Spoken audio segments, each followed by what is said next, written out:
ಹೇಳ್ತಾ ಸೀತೆ ನನಗೆ ಹೇಗಿತ್ತು ನನ್ನ ಜೊತೆಗೆ ಹೆಂಡತಿಯಾಗಿ. ಆಧೋ ಸಿದ್ಧೋಷಧಿರಿವಹಿತ ಕೇಲಿಕಾಲೇವ ಯಸ್ಯ ಪತ್ನಿ ತ್ರೇತಾಯ ಜನ ಸಮಯೇ ಕ್ಷತ್ರಿಯಾಣ್ಯೇವ ಯುದ್ಧೇ ಶಿಷ್ಯ ದೇವದ್ವಿಜ ಪಿತೃಸಮಾರಾಧನೆ ಬಂಧುರಾರ್ತೌ ಸೀತಾ ಸಾಮೇ ಶಿಶಿರಿತಮಃ ಕಾನನೆ ಕಾನಜಾತ. ಅಲ್ಲೋ ಲಕ್ಷ್ಮಣ, ಸೀತಾ ಏನಾಗಿದ್ದಿಲ್ಲೋ ನನಗ, ಎಲ್ಲ ಆಗಿದ್ದಲ್ಲೋ ಸೀತಾದೇವಿ ಅಂತ ರಾಮದೇವರು ತೊಳೆದನ್ನು ತೊಡ್ಕೊಳ್ತಾರೆ. ಏನು? ಆಧೋ ಸಿದ್ಧೋಷಧಿರಿವಹಿತ. ಸೀತಾದೇವಿ ನನಗೇನಾದರೂ ನೋವಾಯ್ತು ಅಂತಂದ್ರೆ ಸಿದ್ಧೌಷಧಿ ಇದ್ದಂಗಿತ್ತು. ಬಂದು ಏನಾಯ್ತು ನಿಮ್ಗ ಅಂತ ಸ್ವಲ್ಪ ನೋವಾದಲ್ಲಿ ಕೈ ಆಡಿಸ್ಬಿಟ್ರೆ ಸಾಕು ನನಗೆ ಆರಾಮಾಗ್ಬಿಡುತ್ತೆ. ಪ್ರೀತಿಯ ಮಾತುಗಳನ್ನು ಆಡ್ಬಿಟ್ರೆ ಸಾಕು ನನಗೆ ಆರಾಮಾಗ್ಬಿಡುತ್ತೆ. ಹಾಗಾಗಿ ಸಿದ್ಧೌಷಧಿಯಂತೆ ಅವಳಿದ್ದು. ಕೇಲಿಕಾಲೇವ ಯಸ್ಯ, ನಾನು ಆಟ ಆಡುವ ಸಮಯದಲ್ಲಿ ಉತ್ತಮ ಗೆಳತಿಯಾಗಿ ನನ್ನ ಜೊತೆಗೆ ಆಟ ಆಡ್ಲಿಕ್ಕೆ ಬರ್ತಾ ಇದ್ಲು. ಪತ್ನಿ ತ್ರೇತಾಯ ಜನ ಸಮಯೇ, ನೋಡ್ರಿ ಒಬ್ಬ ಧರ್ಮ ಪತ್ನಿ ಹೇಗಿರಬೇಕು ಹಾಗೆ ಸೀತಾ ನನ್ನ ಜೊತೆ ಇದ್ಲು. ಹೇಗಿದ್ಲು? ತ್ರೇತಾಯ ಜನ ಸಮಯೇ ಆಹವನೀಯ ಗಾರ್ಹಪತ್ಯ ದಾಕ್ಷಿಣಾತ್ಯ ಅಂತನ್ನುವಂತಹ ಯಜ್ಞಗಳನ್ನ ಗೃಹಸ್ಥರು ಮಾಡಬೇಕು ಅಂತದರಿ. ಆ ಯಜ್ಞಗಳನ್ನ ಮಾಡುವಾಗ ಧರ್ಮಪತ್ನಿಯಾಗಿ ನನ್ನ ಜೊತೆ ಇದ್ಲು. ಮನ್ಯಾಗ ಒಂದು ಹೋಮ ಇಟ್ಕೊಂಡ್ರ ನನ್ನ ಕೈಲಿ ಕೂಡ್ಲಿಕ್ಕೆ ಆಗುದ್ರು ಬಹಳ ತನಕ ಹೋಗಿ ಮುಂದ ಅಂತ ಅನ್ನೋದಿಲ್ಲ.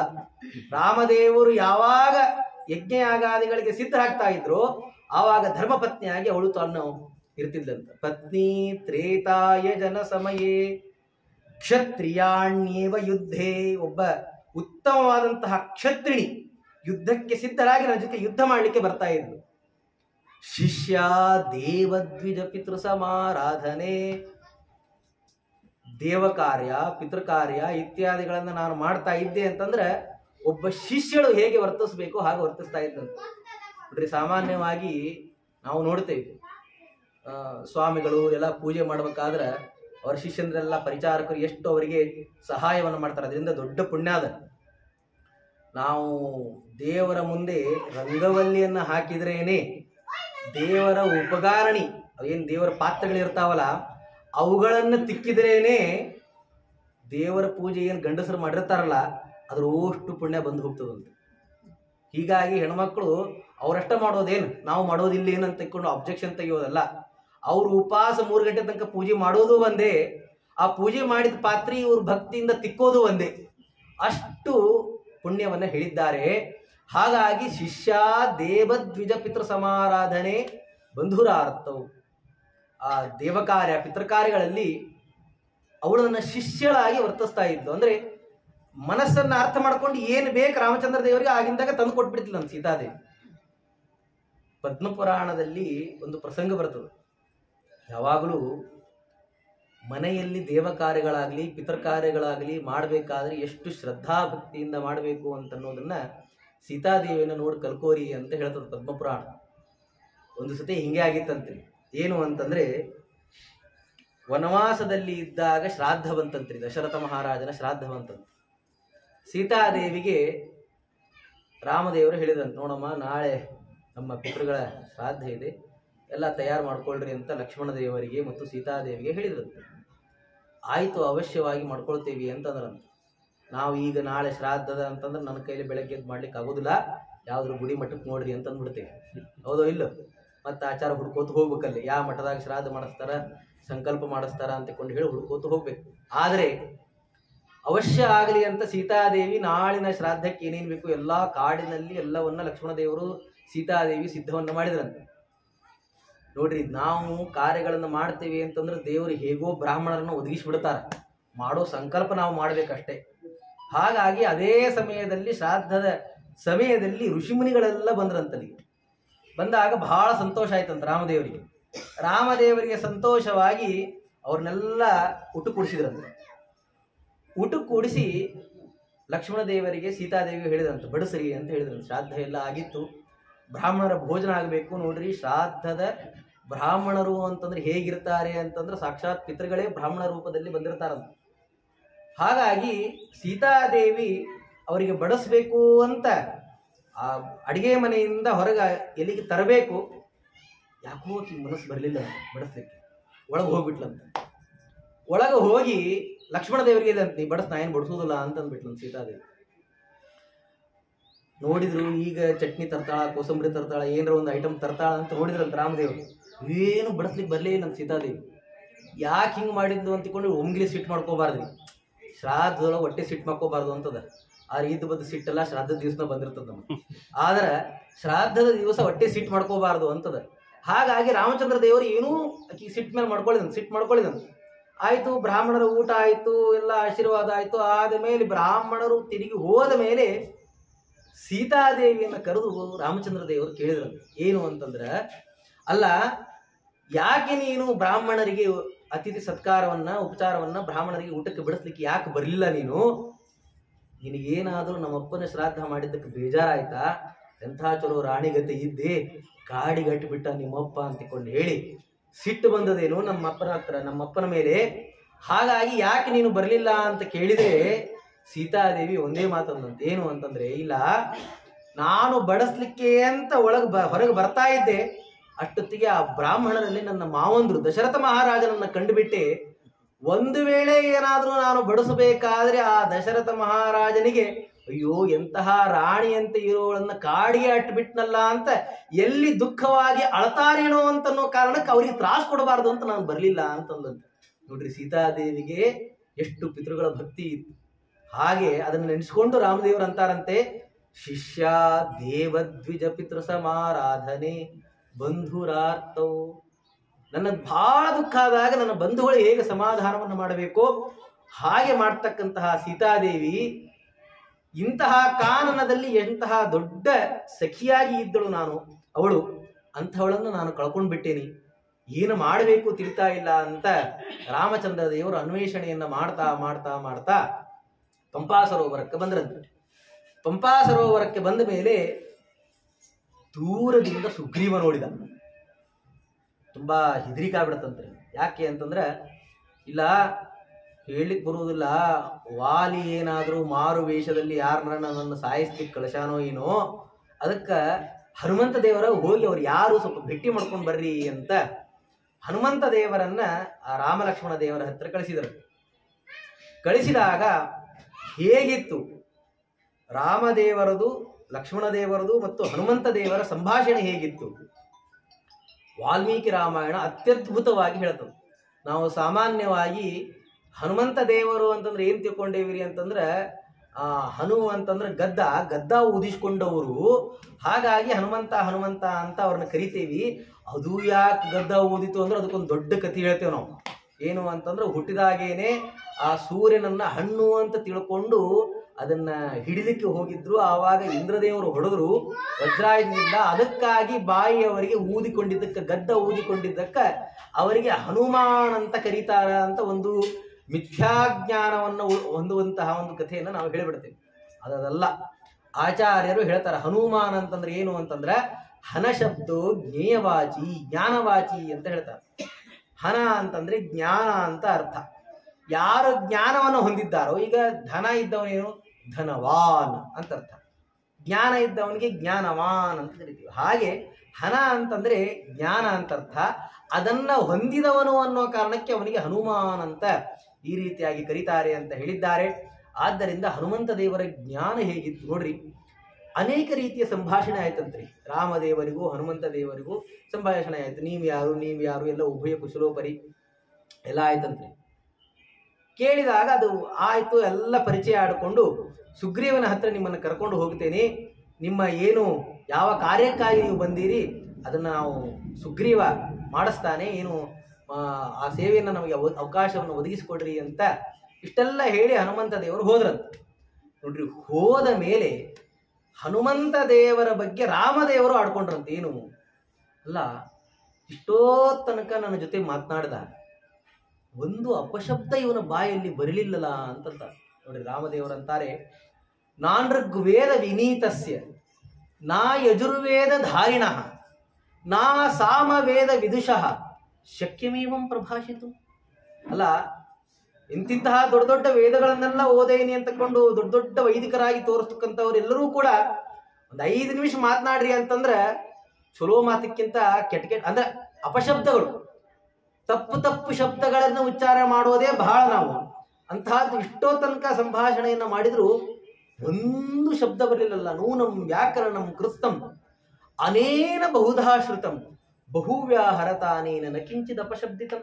ಒಂದು ಅಪಶಬ್ದ ಇವನ ಬಾಯಲ್ಲಿ ಬರಲಿಲ್ಲಲ್ಲ, ಎಂತಹ ಜ್ಞಾನ ಇವಂದು ಅಂತ ರಾಮದೇವರು ಏನು ಮಾಡ್ತಾರೆ, ಉದ್ಗಾರವನ್ನು ತೆಗಿತಾರೆ. ಅಂತಹ ಜ್ಞಾನ ಉಳ್ಳವರು ಹನುಮಂತ ದೇವರು.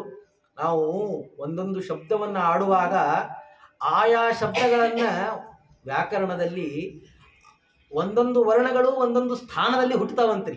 ನಮ್ಮ ದೇಹದ ಒಂದೊಂದು ಸ್ಥಾನದಲ್ಲಿ ಒಂದೊಂದು ವರ್ಣಗಳು ಹುಟ್ಟುತ್ತಾವಂತೆ. ಈಗ ಅ ಕ ಖ ಗ ಘ ङ ಇವೆಲ್ಲ ಕಂಠದಲ್ಲಿ ಹುಟ್ಟುವಂತಹ ಶಬ್ದಗಳು. ಬೇಕಾದ್ರೆ ಕುತ್ತಿಗೆ ಜೋರು ಒತ್ಕೊಂಡು ಆ ಶಬ್ದಗಳನ್ನು ಹೇಳ್ರಿ, ಹೇಳಿಕೆ ಬರೋದಿಲ್ಲ ನಮಗೆ. ಪ ಪ ಬ ಭ ಮ ಇದು ತುಟಿಯಲ್ಲಿ ಹುಟ್ಟತಕ್ಕಂತಹ ವರ್ಣಗಳು. ಚ ಚ ಜ ಝ ಯ ಇವು ನಾಲಿಗೆಯ ಅಂಗಳದ ಮೇಲ್ಭಾಗ ಮೇಲೆ ಹೋಗಿ ಟಚ್ ಆಗ್ಬೇಕ್ರಿ, ಅವಾಗ ಹುಟ್ಟತಕ್ಕಂತಹ ವರ್ಣಗಳು. ಟ ಟ ಡ ಢ ಣ ಈ ಬಾಯಿ ಹೊಡಿಬೇಕು, ಹಿಂಗೆ ನಾಲಿಗೆ ತುದಿ ಮೇಲ್ಭಾಗಕ್ಕೆ ಹೊಡಿಬೇಕು, ಆವಾಗ ಹುಟ್ಟುವಂತಹ ವರ್ಣಗಳು. ಹೀಗೆ ಒಂದೊಂದು ವರ್ಣಗಳು ಹುಟ್ಟುವ ಸ್ಥಾನಗಳು ಅಂತ ಬರೀ. ಅದಕ್ಕೆ ವರ್ಣೋತ್ಪತ್ತಿ ಸ್ಥಾನಗಳು ಅಂತ ವ್ಯಾಕರಣದಲ್ಲಿ ಕರೆದಾರ. ಹನುಮಂತ ದೇವರು ಇಷ್ಟು ಚಂದವಾಗಿ ಮಾತನಾಡ್ತಾ ಇದ್ರು ಅಂತಂದ್ರೆ ಯಾವ ಯಾವ ವರ್ಣಗಳು ಎಲ್ಲೆಲ್ಲಿ ಹುಟ್ಟಬೇಕು, ಎಲ್ಲೆಲ್ಲಿ ಹುಟ್ಟಬೇಕಾದ್ರೆ ಏನೇನು ಪ್ರಯತ್ನವನ್ನು ಮಾಡಬೇಕು ಅಷ್ಟು ಸ್ಪಷ್ಟವಾಗಿ ಉಚ್ಚಾರವನ್ನು ಮಾಡ್ತಾ ಇದ್ರು. ನಾವು ಹಕ್ ಅ ಅನ್ನೋದು, ದಕ್ ಧ ಅನ್ನೋದು, ಬಕ್ ಭ ಬರೀ ಹಿಂಗ ಅಪಭ್ರಂಶ ಶಬ್ದಗಳೇ ಹೆಚ್ಚು ನಾವು ಮಾತನಾಡಬೇಕಾದ್ರೆ. ಆದರೆ ಹನುಮಂತ ದೇವರು ಅಷ್ಟೆಲ್ಲ ಮಾತನಾಡಿದ್ರು ಕೂಡ ಒಂದು ಅಪಶಬ್ದ ಅವರ ಬಾಯಲ್ಲಿ ಬರಲಿಲ್ಲ ಅಂತ ಈ ರೀತಿಯಾಗಿ ರಾಮಚಂದ್ರ ದೇವರು ಅವರ ಜ್ಞಾನದ ಬಗ್ಗೆ, ಹನುಮಂತ ದೇವರ ಜ್ಞಾನದ ಬಗ್ಗೆ ಉದ್ಗಾರವನ್ನು ತೆಗೀತಾರೆ. ಅಂತಹ ಹನುಮಂತ ದೇವರು ಆ ರಾಮಚಂದ್ರ ದೇವರನ್ನ, ಲಕ್ಷ್ಮಣ ದೇವರನ್ನ ಸುಗ್ರೀವನ ಜೊತೆಗೆ ಸಂಧಾನವನ್ನು ಭೇಟಿ ಮಾಡಿಸ್ತಾರೆ. ಭೇಟಿ ಮಾಡಿಸಿ, ಇಲ್ಲ ಇವರು ರಾಮಚಂದ್ರ ದೇವರು ಅಂತ ಎಲ್ಲ ಸುಗ್ರೀವನಿಗೆ ಅವರ ಪರಿಚಯವನ್ನು ಮಾಡಿಕೊಡ್ತಾನೆ. ಮಾಡಿಕೊಟ್ಟ ಮೇಲೆ ಸುಗ್ರೀವ ಹೇಳ್ತಾನಂತೆ, ಇಲ್ಲ ಬಹುಶಃ ಇವೆಲ್ಲ ನಿನ್ನ ಕಥೆಯನ್ನು ಕೇಳಿಕತ್ರ, ಅಂದ್ರ ಹಿಂಗ ಸೀತೆ ಅಪಹರಣವಾಗಿದ್ದು, ಸೀತಾನ್ವೇಷಣೆಗೆ ನೀನು ಬಂದಿದ್ದು, ಇವನ್ನೆಲ್ಲ ನೋಡಿದ್ರೆ ಬಹುಶಃ ನಮ್ಮ ಈ ಪ್ರಾಂತದಲ್ಲಿ ಕೆಲವೊಂದು ಆಭರಣಗಳು, ಹೆಣ್ಣು ಮಕ್ಕಳ ಆಭರಣಗಳು ಬಿದ್ದಾವ, ಅದು ಬಹುಶಃ ನಿಮ್ಮ ಸೀತೆಯದ್ದೇನು ನೋಡು ಅಂತ ಸುಗ್ರೀವ ಕೆಲವೊಂದು ಆಭರಣಗಳನ್ನ ರಾಮಚಂದ್ರ ದೇವರಿಗೆ ಕೊಟ್ರಂತೆ. ನೋಡ್ರಿ, ಯಾವಾಗಲೂ ನಾವು ಮುಂದೆ ಒಬ್ಬರಿಂದ ಒಂದು ಕೆಲಸ ಮಾಡ್ಕೋಬೇಕು ಅಂದ್ರೆ ಅವ್ರಿಗೆ ಮೊದಲು ಸಂತೋಷ ಪಡಿಸ್ಬೇಕಂತ್ರಿ. ಅದಕ್ಕೆ ಸುಗ್ರೀವ ಏನ್ ಮಾಡ್ದ ಅಂತಂದ್ರೆ, ಇವು ಬಹುಶಃ ಸೀತೆಯ ಆಭರಣಗಳು ಇರ್ಬೋದೇನೋ ನೋಡು ಅಂತ ಕೊಟ್ಟು ರಾಮದೇವರಿಗೆ ಮಧ್ಯೆ ಸಂತೋಷ ಪಡಿಸ್ತಾನಂತೆ. ಯಾಕಂತಂದ್ರೆ ಅವನಿಂದ ದೊಡ್ಡ ಕೆಲಸ ಆಗ್ಬೇಕಾಗಿದೆ. ಯಾರಿಗೆ? ಸುಗ್ರೀವನಿಗೆ. ಯಾಕಂದ್ರೆ ತನ್ನ ಅಣ್ಣನ ಸಂಹಾರ ಆಗ್ಬೇಕಾಗಿಲ್ಲ. ಹಾಗಾಗಿ ರಾಮದೇವರು ಅವೆಲ್ಲ ಆಭರಣಗಳನ್ನ ಕೈಯಾಗಿ ಹಿಡಿದ್ರಂತೆ. ಬಹಳ ದುಃಖ ಆಯ್ತಂತ್ರಿ ರಾಮದೇವರಿಗೆ. ಬಾಜುಕ ಲಕ್ಷ್ಮಣ ದೇವರು ಇದ್ರಂತ. ಅವ್ರಿಗೆ ಕೇಳಿದ್ರಂತ, ಲಕ್ಷ್ಮಣ ಇದು ನಿಮ್ಮ ವೈನಿ, ನಿಮ್ಮ ಅತ್ತಿಗೆ ಆಭರಣಗಳನ್ನು ನೋಡು ಅಂತ ಕೇಳಿದ್ರಂತ. ನೋಡ್ರಿ, ಲಕ್ಷ್ಮಣ ದೇವರು ಎಂತಹ ಸೀತೆಯ ಮೇಲೆ ಭಕ್ತಿ ಇಟ್ಟಿದ್ರು ಅಂತಂದ್ರೆ ಅವನ್ನೆಲ್ಲ ಆಭರಣಗಳನ್ನು ನೋಡಿ ಲಕ್ಷ್ಮಣ ದೇವರು, ಅಣ್ಣ ಇವೆಲ್ಲ ಸೀತಾದೇವಿ ಆಭರಣಗಳು ಅಂತ ಡೈರೆಕ್ಟ್ ಆಗಿ ಅನ್ಲಿಲ್ರಿ. ವಾಲ್ಮೀಕಿ ರಾಮಾಯಣ ಹೇಳ್ತದ, ನಾಹಂ ಜಾನಾಮಿ ಕೇಯೂರೆ ನಾಹಂ ಜಾನಾಮಿ ಕುಂಡಲೆ ನೂಪರೇ ತ್ವಭಿಜಾನಾಮಿ ನಿತ್ಯಂ ಪಾದಾಭಿವಂದನಾಥ ಅಂತ ಹೇಳ್ತದ. ಅಣ್ಣ ನನಗ ಆ ಏನು ಕೇಯೂರ ಅದ ನೋಡು, ಅದು ಸೀತಾ ಅಂತ ಹೌದು ಅಲ್ಲೂ ಗೊತ್ತಿಲ್ಲ. ಆ ಕರ್ಣಕುಂಡಲಗವ ನೋಡು, ಅದು ಸೀತಾದೇವಿ ಹೌದನೋ ಅದು ನನಗೆ ಗೊತ್ತಿಲ್ಲ. ಆದರೆ ಆ ಗೆಜ್ಜೆ ಅದ ನೋಡು, ಅದು ಮಾತ್ರ ಸೀತಾದೇವಿದು ಅಂತಂದ್ರಂತ ಲಕ್ಷ್ಮಣದೇವಿ. ಯಾಕೆ ಹಿಂಗಂದ್ರು ನೋಡ್ರಿ, ಲಕ್ಷ್ಮಣ ದೇವರಿಗೆ ಸೀತಾದೇವಿಯ ಮೇಲೆ ಎಷ್ಟು ಭಕ್ತಿ ಇತ್ತು ಅಂತಂದ್ರೆ ಎಂದಿಗೂ ಸೀತಾದೇವಿಯನ್ನ ಮುಖ ಕೊಟ್ಟು ನೋಡಂಗೇ ಇಲ್ಲ ಅಂತ ಲಕ್ಷ್ಮಣ ದೇವರು. ಯಾಕಂತಂದ್ರೆ ಅಷ್ಟು ಭಕ್ತಿ ಇತ್ತು. ಯಾವಾಗಲೂ ಹಿಂಗ್ ತಳಗ ಸೀತಾದೇವಿ ಲಕ್ಷ್ಮಣ ದೇವನ ಕರೆದ, ತಾಯಿ ಆಜ್ಞೆ ಮಾಡು, ಯಾವಾಗಲೂ ತಲೆಯನ್ನ ಬಗ್ಗಿಸೇ ಸೀತಾದೇವಿ ಜೊತೆ ಮಾತಾಡ್ತಾ ಇದ್ರು ಲಕ್ಷ್ಮಣ ದೇವರು. ಹಾಗಾಗಿ ಆಕಿ ಮುಖ ಕಿವಿಯಲ್ಲಿ ಹಾಕೊಂಡ ಕರ್ಣಕುಂಡಲ ನನಗೆ ಗೊತ್ತಿಲ್ಲ, ಕೇಯೂರ ಗೊತ್ತಿಲ್ಲ, ಆದರೆ ಗೆಜ್ಜೆ ಮಾತ್ರ ನನಗೆ ಗೊತ್ತದ. ಯಾಕೆ? ನಿತ್ಯಂ ಪಾದಾಭಿವಂದನಾಥ್. ಆ ಸೀತಾದೇವಿಗೆ ನಿತ್ಯ ಅಭಿವಂದನೆಯನ್ನ ಮಾಡ್ತಾ ಇದ್ನಲ್ಲ, ಅಭಿವಂದನೆಯನ್ನ ಮಾಡಬೇಕಾದ್ರೆ ಆ ಏನು ಗೆಜ್ಜೆಯನ್ನ ನೋಡ್ತಿದ್ನೋ ಅದನ್ನ ನೋಡಿ ನನಗೆ ಗೊತ್ತಾಗ್ತದ ಇದು ಸೀತಾದೇವಿದೆ ಅಂತ. ನೋಡ್ರಿ, ಇಷ್ಟು ಲಕ್ಷ್ಮಣ ದೇವರು ಸೀತಾದೇವಿಯ ಮೇಲೆ ಭಕ್ತಿಯನ್ನು ಮಾಡ್ತಾ ಇದ್ರು. ಯಾವಾಗಲೂ ಒಂದು ನಿಯಮ ಅದರಿ, ಏನು ಅಂತಂದ್ರೆ ಅತ್ತಿಗೆ ಅಂದ್ರೆ ತಾಯಿಗೆ ಸಮಾನ ಅಂತ, ನಾದಿನಿ ಅಂತಂದ್ರೆ ಮಗಳ ಸಮಾನ ಅಂತ್ರಿ. ಅತ್ತಿಗೆ ತಾಯಿಯ ಸಮಾನ ಅಂತನ್ಲಿಕ್ಕೆ ಶ್ರೇಷ್ಠ ಉದಾಹರಣೆ ಅಂತಂದ್ರೆ ಸೀತಾದೇವಿಗೆ ಲಕ್ಷ್ಮಣ. ತಾಯಿಗೆ ಹೇಗೆ ಗೌರವವನ್ನು ಕೊಡಬೇಕು ಅಷ್ಟು ಗೌರವವನ್ನ ಲಕ್ಷ್ಮಣ ದೇವರು ಕೊಡ್ತಾ ಇದ್ರು. ಅದನ್ನ ನೋಡಿದ ಮೇಲೆ ಬಹಳ ದುಃಖ ಆಯ್ತಂತ್ರಿ. ಅಯ್ಯೋ, ಇವೆಲ್ಲ ನನ್ನ ಹೆಂಡತಿಯ ಆಭರಣಗಳಲ್ಲ, ಇಷ್ಟೆಲ್ಲ ಇಲ್ಲಿ ಬಿದ್ದು ಬಿಟ್ಟಾವಲ್ಲ, ಆ ಪಾಪಿ ಅಸುರ ಅವಳನ್ನು ಕರ್ಕೊಂಡು ಹೋಗ್ಬಿಟ್ಟಾನಲ್ಲ, ಯಾರು ಕರ್ಕೊಂಡು ಹೋಗ್ಯಾರೋ ಏನೋ ಅಂತ ಅನ್ಕೋತ ಅವುಗಳನ್ನೆಲ್ಲ ನೋಡಿ ತೊಳೆದ್ರಂತ್ರಿ ರಾಮದೇವರು. ನೋಡಿ, ರಾಮದೇವರಿಗೆ ಸೀತಾದೇವಿಯ ಮೇಲೆ ಎಷ್ಟು ಪ್ರೀತಿ ಅಂತಂದ್ರೆ ಆಭರಣಗಳನ್ನೆಲ್ಲ ನೋಡ್ಕೋತ ನೋಡ್ಕೋತ ಅವು ಧೂಳು ಹಿಡಿದ್ಬಿಟ್ಟಿದ್ರಿ. ಬಹಳ ದಿವಸ ಆಗಿತ್ತು, ನೆಲದ ಮೇಲೆ ಬಿದ್ದು ಯಾರದೋ ಏನೋ ಅಂತಕೊಂಡು ಹೇಳಿ ಸುಗ್ರೀವ ಅದನ್ನ ಗಂಟೆ ಕಟ್ಟಿ ಇಟ್ಟುಬಿಟ್ಟಿದ್ದ. ರಾಮದೇವರ ಕೈಯಲ್ಲಿ ಕೊಟ್ಟಾಗ ಅವನ್ನೆಲ್ಲ ನೋಡಿ ರಾಮದೇವರು ತೊಳೆದ್ರಂತ್ರಿ. ಎದರಿಂದ ತೊಳೆದ್ರು ಅಂತಂದ್ರೆ ತಮ್ಮ ಕಣ್ಣೀರಿನಿಂದ ತೊಳೆದ್ರಂತ್ರಿ. ಅವನು ಕವಿ ಹೇಳ್ತಾನೆ, ಪ್ರತ್ಯರ್ಪಿತಾನಾಂ ಕಪಿ ಪುಂಗವೇನ ರಾಮಸ್ವಕಾಂತಾಧೃತಭೂಷಣಾನಾಂ ಸಂಸ್ಕಾರ ಹೈನ್ಯಾತ ಪರಿಧೂಸರಾಣಾಂ ಪ್ರಕ್ಷಾಲನಂ ಬಾಷ್ಪಜಲೈಶ್ಚಕಾರ. ಆ ಸುಗ್ರೀವ ಅದನ್ನು ಕೊಟ್ಟಿದ್ದಂತ್ರಿ ಆಭರಣಗಳನ್ನು. ಆ ಆಭರಣಗಳನ್ನೆಲ್ಲ ನೋಡಿದ್ರಂತ ರಾಮದೇವರು. ನೋಡಿ, ಎಷ್ಟು ಧೂಳಾಗ್ಬಿಟ್ಟೆ ಅಲ್ಲ ನನ್ನ ಹೆಂಡತಿ ಆಭರಣಗಳೆಲ್ಲ, ಎಷ್ಟು ಧೂಳಾಗ್ಯದಲ್ಲ ಅಂತಕೊಂಡು ಹೇಳಿ ಅವುಗಳನ್ನೆಲ್ಲ ತನ್ನ ಕಣ್ಣೀರಿನಿಂದ ತೊಳೆದಂತ. ಅದನ್ನ ಕವಿಗಳು ಪದ್ಯಾನುವಾದ ಮಾಡ್ಯಾರ, ಎಷ್ಟು ಚಂದ ಮಾಡ್ಯಾರ ನೋಡ್ರಿ. ತಪನ ತನಯ ಕಪಿಗಳಲ್ಲಿ ಹಿರಿಯ ಸುಗ್ರೀವನಿಂದ ಪಡೆದ. ತಪನ ತನಯ ಅಂತಂದ್ರ ಸೂರ್ಯನ ಮಗ, ಯಾರು? ಸುಗ್ರೀವ. ತಪನ ತನಯ ಕಪಿಗಳಲ್ಲಿ ಹಿರಿಯ, ಕಪಿಶ್ರೇಷ್ಠನಾದಂತಹ ಸುಗ್ರೀವನಿಂದ ಪಡೆದ. ತನ್ನ ಮಡದಿ ಆ ಜನಕ ತನಯೆ ಮುದದಿಂದ ಧರಿಸಿ ಮೆರೆದ. ಅವನ್ನೆಲ್ಲ ನೋಡಿದ ತಕ್ಷಣ ನೆನಪಾತಂತ್ರ, ಅಯ್ಯೋ ಎಷ್ಟು ಚಂದ ಆಭರಣಗಳನ್ನು ಹಾಕೊಂಡು ಅರಮನೆಯೊಳಗೆ ಆ ಕಡೆ ಈ ಕಡೆ ಆ ಕಡೆ ಪುಟ್ಟ ಹೆಜ್ಜೆ ಇಟ್ಕೊಂಡು ಅಡ್ಡಾಡ್ತಾ ಇದ್ಲಿಕ್ಕೆ ಅವನ್ನೆಲ್ಲ ನೆನಪು ಮಾಡ್ಕೊಂಡಂತ್ರಿ ರಾಮದೇವರು. ತನ್ನ ಮಡದಿ ಆ ಜನಕ ತನಯೆ ಮುದದಿಂದ ಧರಿಸಿ ಮೆರೆದ. ಸುರರ ವೈರಿ ಎಳೆದೊಯ್ಯುವಾಗ ಕೆಳಬಿದ್ದು ಧೂಳು ಹಿಡಿದ. ಒಡವೆಗಳನ್ನು ಶ್ರೀರಾಮಚಂದ್ರ ಕಣ್ಣೀರಿನಿಂದ ತೊಳೆದ. ಆ ಎಲ್ಲ ಆಭರಣಗಳನ್ನ ಪರಮಾತ್ಮ ತನ್ನ ಕಣ್ಣೀರಿನಿಂದ ತೊಳೆದಂತ್ರಿ. ಅಷ್ಟು ಪ್ರೀತಿಯನ್ನ ಸೀತಾದೇವಿಯ ಮೇಲೆ ಮಾಡಿದಂತಹ ಮಹಾನುಭಾವ ರಾಮಚಂದ್ರ ದೇವರು. ಅವನ್ನೆಲ್ಲ ತೆಗೆದಿಟ್ಟುಕೊಂಡು, ಸುಗ್ರೀವ, ನನಗೆ ನೀವು ಸೀತಾನ್ವೇಷಣೆಯನ್ನ ಮಾಡಿಕೊಟ್ರೆ ನಾನು ನಿನಗೇನು ಪ್ರತ್ಯುಪಕಾರವನ್ನು ಮಾಡ್ಬೇಕು ಹೇಳು ಅಂತ ಕೇಳ್ಕೊಂಡಂತ. ಆವಾಗ ಸುಗ್ರೀವ ಹೇಳದಂತ, ಇಲ್ಲ, ನಮ್ಮ ಅಣ್ಣನನ್ನ ಸಂಹಾರ ಮಾಡಿ ನನ್ನನ್ನು ಬದುಕಿಸು ಅಂತ ಕರೆದ. ಆವಾಗ ರಾಮಚಂದ್ರ ದೇವರು ಅಂದ್ರ, ಅಲ್ಲೋ ನಿಮ್ಮಣ್ಣ ಏನ್ ಮಾಡ್ಯಾನೋ ನಿನಗ, ಅವನಿಂದ ಏನ್ ತೊಂದರೆ ಆಗ್ಯದ ನಿನಗ, ಯಾಕೆ ಏನು ಇಬ್ರು ಅಣ್ಣ ತಮಗೆ ಏನು ವೈರತ್ವ ಬರ್ಲಿಕ್ಕೆ ಏನು ಕಾರಣ ಅಂತ ಕೇಳಿದ್ರು. ಆವಾಗ ಸುಗ್ರೀವ ವೈರತ್ವದ ಕಾರಣವನ್ನ ಹೇಳ್ತಾನಂತೆ. ಇಲ್ಲ, ಮಾಯಾವಿ ದುಂದುವಿ ಅಂತ ಇಬ್ರು ಅಸುರರು. ಆ ಮಾಯಾವಿ ಅನ್ನುವಂತಹ ಅಸುರ ತನ್ನ ಸಹೋದರನಾದಂತಹ ದುಂದುಬಿಯನ್ನ ವಾಲಿ ಕೊಂದಾನ ಅನ್ನುವಂತಹ ಕಾರಣಕ್ಕೆ ಅವನ ಮೇಲೆ ಯುದ್ಧವನ್ನು ಮಾಡಬೇಕು, ಅವನನ್ನು ಕೊಲ್ಲಬೇಕು ಅಂತ ಬಂದಾಗ ವಾಲಿ ಇವನ ಜೊತೆಗೆ ಯುದ್ಧ ಮಾಡಬೇಕು ಅಂತಕೊಂಡು ಹೇಳಿ ಅವನನ್ನು ಅಟ್ಟಿಸ್ಕೊಂಡು ಹೋದ್ನಂತೆ. ಹೋಗಿ ಒಂದು ಗುಹೆ ಒಳಗೆ ಹೋಗಿಬಿಟ್ಟ. ನಾನು ಅವನ ಹಿಂದೆ ಹೋಗಿದ್ದೆ, ಅಣ್ಣನಿಗೆ ಸಹಾಯ ಮಾಡೋಣ ಅಂತ ನಾನು ಹೋಗಿದ್ದೆ. ಹೋಗುವಾಗ ಅವ ಮಾಯಾವಿ ಗುಹೆ ಒಳಗೆ ಹೊಕ್ಕೊಂಡ್ಬಿಟ್ಟ. ನಮ್ಮಣ್ಣಂದ, ನೋಡು, ನೀನು ಇಲ್ಲೇ ಇರು, ನಾನು ಒಳಗೆ ಹೋಗಿ ಅವನನ್ನು ಸಂಹಾರ ಮಾಡಿ ಬರ್ತೇನೆ ಅಂತಕೊಂಡು ಹೇಳಿ ಆ ಒಳಗೆ ಹೋದ. ಎಲ್ಲಿ? ಆ ಗುಹೆ ಒಳಗೆ ಹೋದ. ವರ್ಷಗಟ್ಲೆ ಆಯಿತು, ಇಬ್ಬರು ಹೊರಗೆ ಬರ್ತಾನೆ ಇಲ್ಲ. ಜೋರಿ ಗರ್ಜಿಸಿ ಇಬ್ಬರು ಯುದ್ಧವನ್ನು ಮಾಡ್ಲಿಕ್ಕತ್ತಾರ. ಯಾರು ಸತ್ರೋ, ಯಾರು ಬಿಟ್ರೋ, ಯಾರು ಹೊಡೆದಾಡ್ಲಿಕ್ಕತ್ತಾರೋ, ಯಾರು ಹೊಡೆತಾ ತಿನ್ಲಿಕ್ಕತ್ತಾರೋ ಏನು ನನಗೆ ಗೊತ್ತಾಗಲಿಲ್ಲ. ಕಡೀಕೆ ವರ್ಷಾನುಗಟ್ಲೆ ಆದ ಮೇಲೆ ಅಲ್ಲಿಂದ ರಕ್ತದ ಬುರುಗಳೆಲ್ಲ ಹರಿದು ಬಂತು. ಆವಾಗ ಬಹುಶಃ ನಮ್ಮ ಅಣ್ಣ ಸತ್ನೋ ಏನು ಅಂತ ಅನ್ಕೊಂಡು ಮತ್ತೆ ಆ ಮಾಯಾವಿ ಅಸುರ ಬರಬಾರದು ಅಂತ ನಾನೇನು ಮಾಡಿದೆ, ಒಂದು ದೊಡ್ಡ ಬಂಡೆಯನ್ನ ಆ ಬಿಲದ ಮೇಲೆ ಹಾಕಿ, ಗುಹೆಯ ಮೇಲೆ ಹಾಕಿ, ಅವ ಬರದಂತೆ ಓಡಿ ಬಂದು ಎಲ್ಲ ಸುದ್ದಿಯನ್ನು ಹೇಳಿ ಬಹಳ ದುಃಖ ಆಗಿತ್ತು. ಎಲ್ಲ ಕಪಿಗಳೇನು ಮಾಡಿದ್ರು, ಮಂತ್ರಿವರ್ಯರೆಲ್ಲ ನೀವೇ ರಾಜರಾಗಿರಿ ಅಂತಕೊಂಡು ಹೇಳಿ ನನ್ನನ್ನು ಇನ್ನೇನು ರಾಜನಾಗಿ ಪಟ್ಟಾಭಿಷೇಕವನ್ನು ಮಾಡಬೇಕು. ಅಷ್ಟೊತ್ತಿಗೆ ವಾಲಿ ಬಂದ್ಬಿಟ್ಟಾನೆ. ವಾಲಿ ಬಂದು ಏನಾಯಿತು ಅಂತಂದ್ರೆ, ಏನೋ ಎಂತಹ ಮೋಸಗಾರ ಇದ್ದೀಯೋ ನೀನು, ನಾನಿನ್ನು ಕರೀಲಿಗತ್ತೇನಲ್ಲಿ. ಏ ಸುಗ್ರೀವ, ಯಾವುದೋ ಒಂದು ಬೆಟ್ಟ ಬಿದ್ದದಿಲ್ಲೇ, ತೆಗೀದನ ಕಲ್ಲು ಬಂಡೆ ಬಿದ್ದದ ಅಂತ ಎಷ್ಟು ಹೇಳಿದ್ರು ಕೂಡ ಆ ಕಲ್ಲು ಬಂಡೆಯನ್ನು ಮುಚ್ಚಿ ಮೋಸದಿಂದ ಇಲ್ಲಿ ಬಂದು ನೀನು ಪಟ್ಟಾಭಿಷಿಕ್ತನಾಗ್ತಾ ಇದ್ದೀಯಾ ಅಂತ ನಮ್ಮ ಅಣ್ಣ ಬಹಳ ನನ್ನ ಮೇಲೆ ಕ್ರೋಧಗೊಂಡು ಏನು ಮಾಡ್ದ ಅಂತಂದ್ರೆ, ನನ್ನ ಹೆಂಡತಿಯನ್ನ ಕರೆದುಕೊಂಡು, ಯಾರು ಸುಗ್ರೀವನ ಹೆಂಡತಿ ರುಮಾ, ಆ ರುಮೆಯನ್ನ ಕರೆದುಕೊಂಡು ಹೋಗ್ಬಿಟ್ಟ. ಜೊತೆಗೆ ನೀನು ಇಲ್ಲಿದ್ರೆ ನಿನ್ನ ಸಂಹಾರ ಮಾಡ್ತೇನೆ ಅಂತ ನಿಂತು ಬಿಟ್ಟ. ಆವಾಗ ನಾನು ಓಡಿ ಬಂದು ಈ ಋಷ್ಯಮುಖ ಪರ್ವತದಲ್ಲಿ ಅಡ್ಕೊಂಡೀನಿ ಅಂತ ಇಷ್ಟು ಕಥೆಯನ್ನು ಹೇಳಿದ್ದಾರೆ. ಆವಾಗ ರಾಮದೇವರು ಕಂದ್ರು, ಅಲ್ಲೂ ಮತ್ತೆ ಈ ಋಷ್ಯಮುಖ ಪರ್ವತಕ್ಕ ಈ ಮತಂಗಾಶ್ರಮ ಅಂತ ಕರೀತಾರ್ರಿ.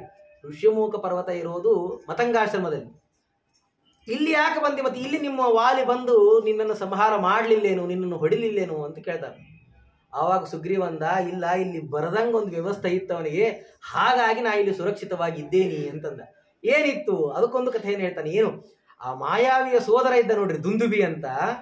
ಆ ದುಂದುಬಿಯನ್ನ ಸಂಹಾರ ಮಾಡುವ ಅವ ಕೋಣನ ರೂಪವನ್ನು ಧರಿಸಿ ಇವನ ಜೊತೆಗೆ ಯುದ್ಧವನ್ನು ಮಾಡ್ಲಿಕ್ಕೆ ಬಂದಿದ್ದ. ಆವಾಗ ಆ ಕೋಣವನ್ನ ಎತ್ತಿ ಒಗಾಶಿಬಿಟ್ಟಿದ್ದಂತೆ ವಾಲಿ. ಅದೇನಾಗಿತ್ತು, ಎತ್ತಿ ಒಗದ ಫೋರ್ಸಿಗೆ ಆ ಸೀದ ಕೋಣ ರೂಪದಂತಹ ದುಂದುಬಿ ಈ ಮತಂಗಾಶ್ರಮದಲ್ಲಿ ಬಂದು ಬಿದ್ದುಬಿಟ್ಟಂತೆ. ಬಂದು ಬಿದ್ದು ಇಡೀ ಮತಂಗಾಶ್ರಮ ರಕ್ತಾಕಾರಿ ಸತ್ತು ಹೋಗ್ಬಿಟ್ಟಂತ. ದುಂದುಬಿ ಆ ಮತಂಗ ಋಷಿಗಳು ಇದನ್ನು ವಿಚಾರ ಮಾಡಿದಂತೆ, ಯಾರು ನನ್ನ ಆಶ್ರಮವನ್ನು ಅಪವಿತ್ರ ಮಾಡಿದ್ರು ಅಂತ ವಿಚಾರವನ್ನ ಮಾಡಿ ಅಲ್ಲಿಂದಲ್ಲೇ ಒಂದು ಶಾಪವನ್ನು ಕೊಟ್ಬಿಟ್ರಂತೆ. ಏನು ಅಂತಂದ್ರೆ, ಈ ಒಂದು ಕೃತ್ಯವನ್ನ ಮಾಡಿದಂತಹ ಯಾವ ವ್ಯಕ್ತಿ ಇದ್ದಾನೋ ಅವನೇನಾದ್ರೂ ಇಲ್ಲಿ ಬಂದ ಅಂದ್ರೆ ಅವನು ಸತ್ತು ಹೋಗಲಿ ಅಂತ ಶಾಪವನ್ನು ಕೊಟ್ಬಿಟ್ಟಿದ್ರು.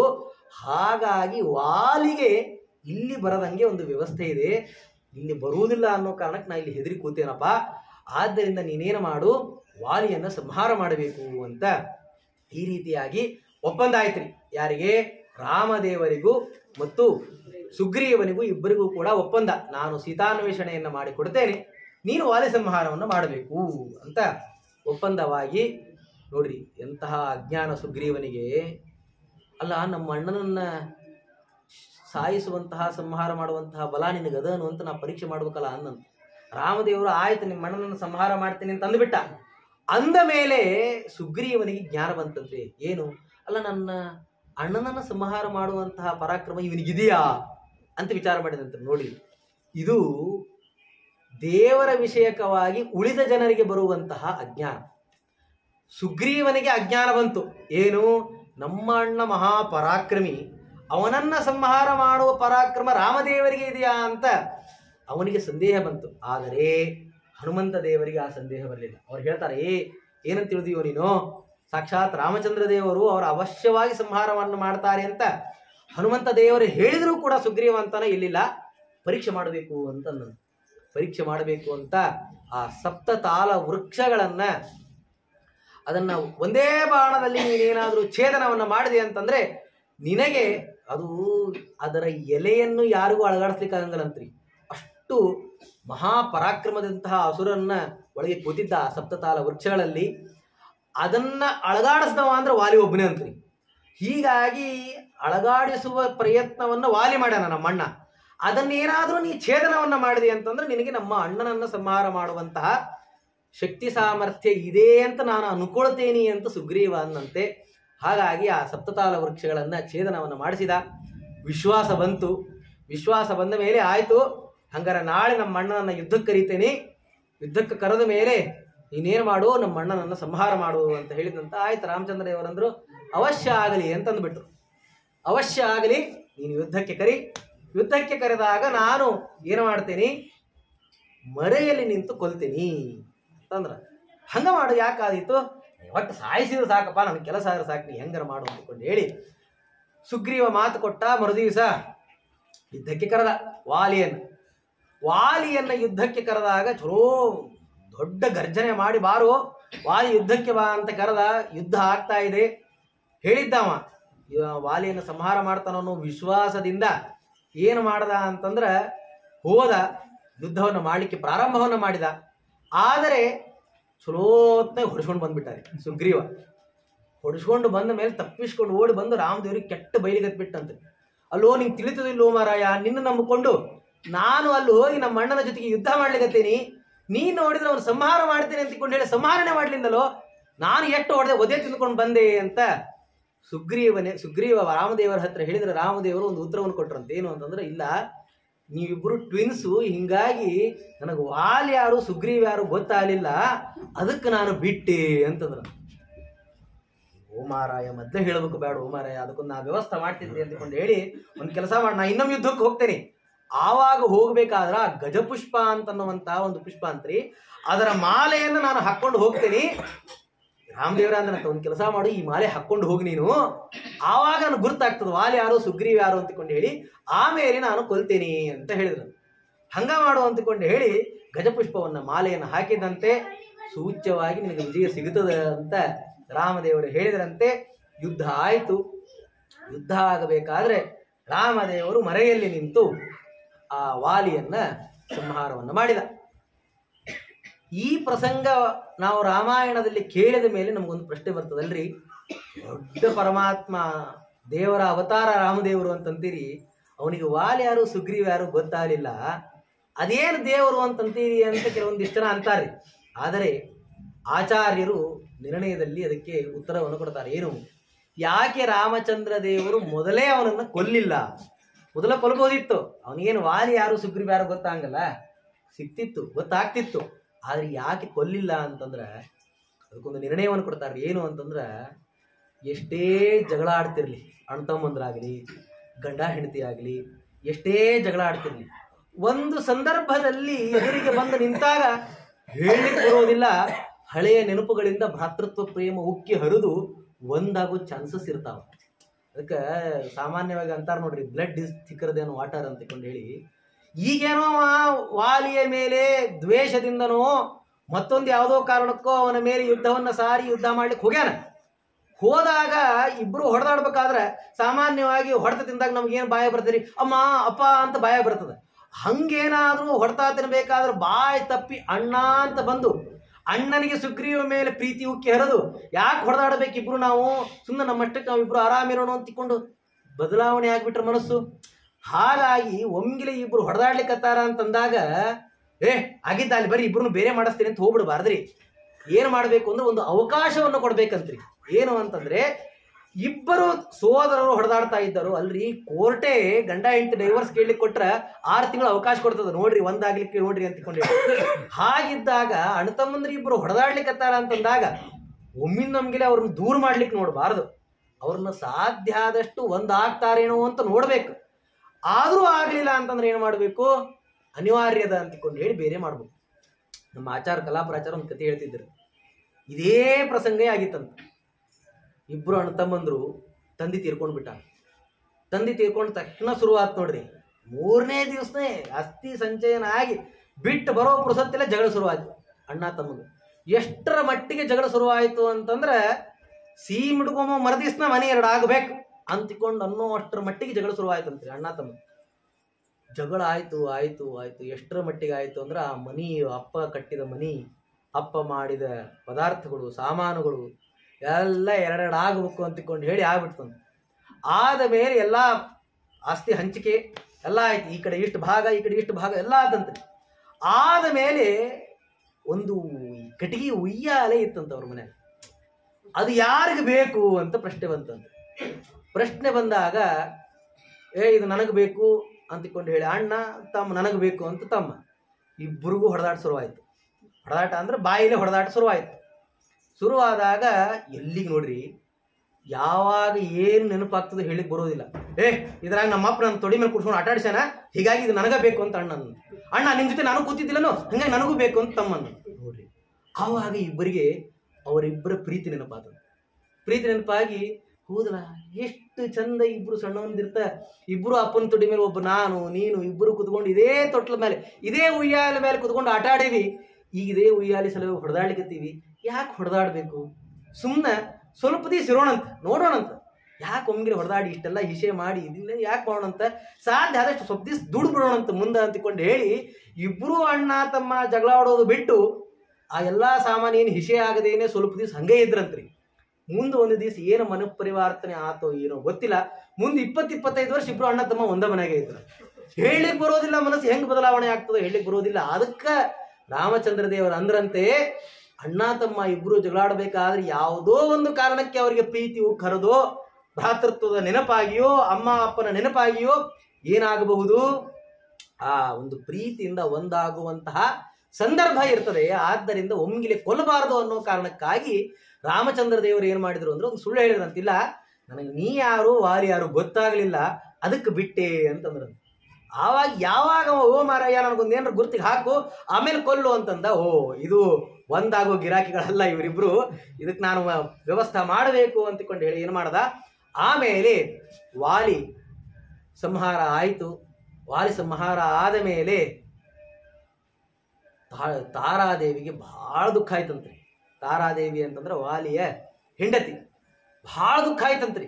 ಅಯ್ಯೋ ರಾಮಚಂದ್ರ, ನನ್ನ ಹೆಂಡತಿಯನ್ನ, ನನ್ನ ಗಂಡನನ್ನ ನೀನು ಕೊಂದು ಬಿಟ್ಟಲ್ಲ, ನನ್ನ ಯಾಕೆ ಕುಳಿಸಿಯೋ, ನನ್ನನ್ನು ಕೊಂದು ಬಿಡು ಅಂತ ಅನ್ಲಂತ್ರಿ. ವಾಲ್ಮೀಕಿ ರಾಮಾಯಣದಲ್ಲಿ ತಾರಾವಿಲಾಪ ಅಂತ ಅನೇಕ ಶ್ಲೋಕಗಳನ್ನ ವಾಲ್ಮೀಕಿಗಳು ಹೇಳ್ತಾರೆ. ಇವಂ ವಿಧೇ ಪ್ರಿಯತಮೇಪ್ಯನಪೇತ ಜೀವಾಂ ಮಾಂ ರಾಕ್ಷಸೀತಿ ರಘುಪುಂಗವ ಸಾಧು ಬದ್ಧ್ವಾ. ಅಲ್ಲೋ, ನನ್ನ ಗಂಡ ಇಲ್ಲಿ ಒದ್ದಾಡಿ ಸತ್ತು ಹೋಗನ, ಇವನ ಮುಂದೆ ನಾನು ಕೂತೇನಿ. ಅಲ್ಲಿ ನಿನ್ನ ಆತಲ್ರಿ ಕಾಶ್ಮೀರದೊಳಗೆ, ಹೀಗೆ ಆಯ್ತಲ್ಲ.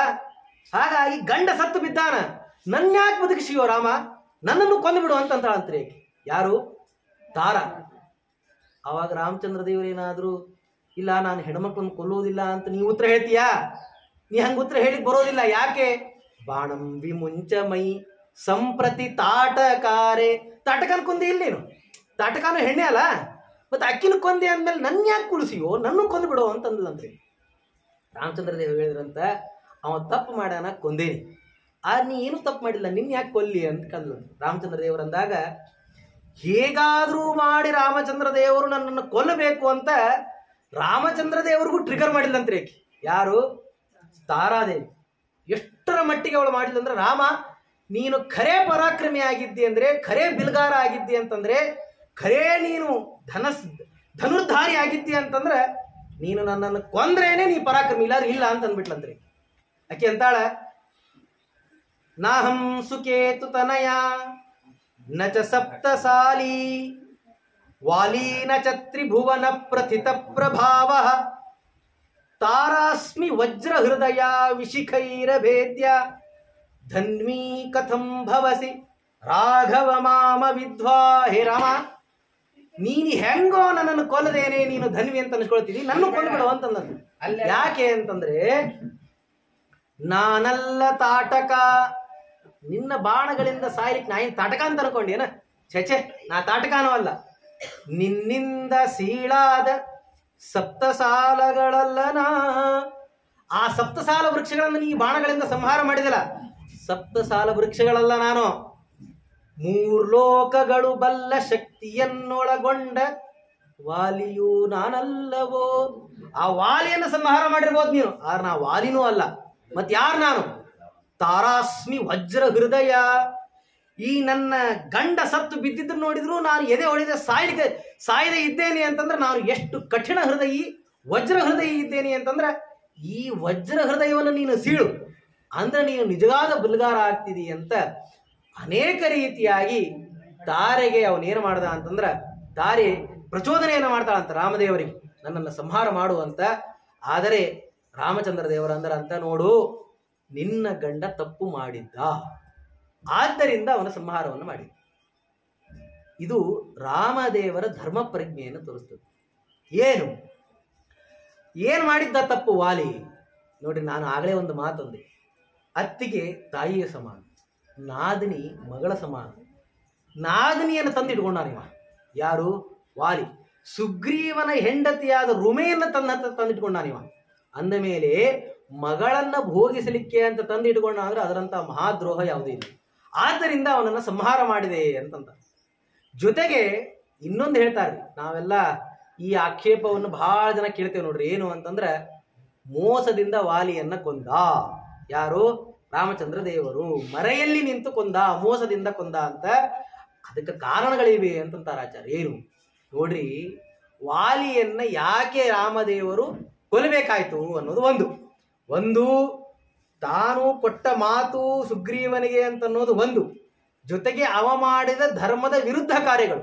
ಏನು? ತನ್ನ ನಾದಿನಿಯನ್ನೇ ಮಗಳ ಸಮಾನಲಾದಂತಹ ನಾದಿನಿಯನ್ನು ತಂದಿಟ್ಟುಕೊಂಡಿದ್ದ. ನೋಡ್ರಿ, ಯಾವಾಗಲೂ ನಾದಿನಿ ಮಗಳ ಸಮಾನ, ಅವಳನ್ನು ತಂದಿಟ್ಟುಕೊಂಡ್ರೆ ಎಂತಹ ಅನಾಹುತ ಆಗ್ತದೆ ಅನ್ಲಿಕ್ಕೆ ಈ ಕಡೆ ವಾಲಿ ಕಾರಣ, ಆ ಕಡೆ ನಾದಿನಿಯ ಮೇಲೆ ಕಣ್ಣು ಹಾಕಿದ್ದಕ್ಕೆ ದುರ್ಯೋಧನ ಕಾರಣ. ಅವರು ಹಂಗೆ ನಾಶ ಆದರು. ಕರ್ಣ ಅಂದ, ನಾನು ನಿರಾಯುಧನಾಗಿ ಇಲ್ಲಿ ಚಕ್ರ ಮೇಲೆ ಎತ್ತಲಿಕ್ಕತ್ತೇನೆ, ನಿನ್ನನ್ನು ಸಂಹಾರ ಮಾಡಬಾರದು, ಹಾಗೆ ಹೀಗೆ ಅಂತ 108 ಧರ್ಮಶಾಸ್ತ್ರವನ್ನ ಕರ್ಣ ಅಂದ್ರೆ ಒಂದೇ ಒಂದು ಮಾತನ್ನಂದ ಕೃಷ್ಣ. ಇಂಥವೆಲ್ಲ ಧರ್ಮಶಾಸ್ತ್ರ ಈಗ ನೆನಪಾಯ್ತ ನಿನಗ ಅಂತ ಕೇಳದ. ಯಾಕೆ?